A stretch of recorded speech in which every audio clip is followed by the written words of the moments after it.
అయ్యా మా ఆవిడకి ఒంట్లో బాగాలేదంటాడు, అయ్యా నా బిడ్డ బాగాలేదంటాడు. సర్లేవయ్యా అని ఇట్ట బుధం తడితే ఎట్ట కుదురుతి? ఇప్పుడు మన బంధువులు ఎవరన్నా అంటే కనుక అయ్యో పాపం అంటాం. ఎమ్మెల్యే అట్ట అంటే కనుక ఆడికి ఒళ్ళు కొవ్వెక్కింది అని తిడతారు.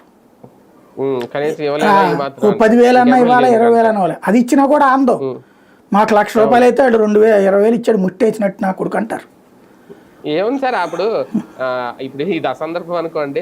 ఆ కేతిరెడ్డి గారు ఉన్నారు కదా అనంతపురం తాడిపత్రి, ఆయన చూసి పొద్దున్నే జోబులు ఇంత కట్టెట్టుకుని మొత్తం 2 జోబులు ఖాళీ చేసుకుని వచ్చేవాడు. ఆయన 2 జోబులో చేతులు పెట్టుకుని ఏమైంది అంతే, ఆయన కూడా పక్కన కూర్చోబెట్టారు అంతే. కాబట్టి జనాలు అట్ట ఏమి లేదు.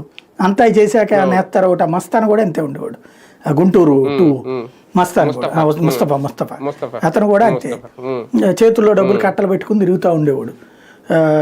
జ్వరం అంటేనేమో కింద జేబులో తీసేస్తాడట ₹1000, అట్ట ఇచ్చేవాడట అతను.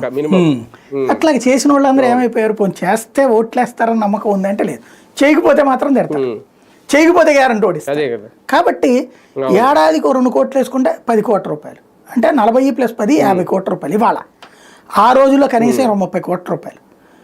అంతంత డబ్బులు తగలేసుకునేటటువంటి సిచ్యువేషన్ లేక రాజశేఖర్ రెడ్డి, నాకు బాగా గుర్తు, ఇవాళ మేమే వార్త రాసాం. అప్పుడు ఎవరో చనిపోయినప్పుడు వచ్చాడు వాళ్ళ ఇంటి దగ్గరికి అనేసి, మామూలుగా పరామర్శించడానికి వచ్చాడు. అంటే చనిపోయింది, అంత్యక్రియలు అవన్నీ అయిపోయినాయి, వాళ్ళు ఆర్థికంగా బాగా